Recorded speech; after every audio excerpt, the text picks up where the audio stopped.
A jaw-dropping video of popular comedian Madam Boss, real name Tarisai Chikocho, exposing her underwear and one of her breasts, has surfaced online, sending social media into a shock. Sabina mashoko kubuda panapa chonekwa Madam Boss aihwapo circulator another video roonekwa kunzi vanoexposa muviri wavo chitiko chavhundutsa vanhu. Notibva subscribe like on the bell icon. Tipinda panapa nhau dzekutenda pasocial media pane mapictures ari kutenderera seamuri kuona in the screen. Panapa panodanyira the clip which has sparked debate across digital platforms, shows the usually modest socialite spraying perfume in what appears to be a bedroom scene.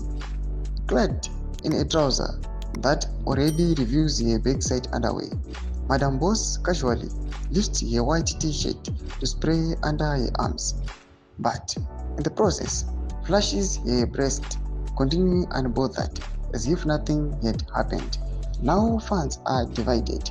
Was it a wardrobe malfunction or a calculated publicity stunt?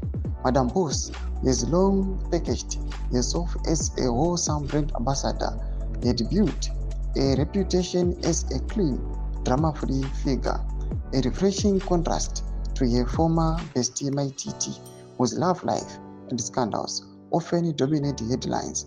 The two once ruled social media side by side, but their friendship has since turned cold, reportedly over personal and professional clashes. Madam Boss could not be reached for comment at the time of publishing. Ndo mashoko ari kubuda panguva ino social media panguva ino yoshamisika. Madam Boss achiita chitiko chakadai chavangasati vakamboita vaonekwa kunzi wakanga ari a clean comedian, aingostreama zvake comedy, but zvinhu zvakadai anga asikambozviti. Zvionekwa kunzi ye audience nemasupporters ake panguva ino vadivided vachazozwa kuti what was her motive. Nakume section medu dzemafungiro emotokudei pamusoro pechitiko ichi. Subscribe or like, chat on the bell icon.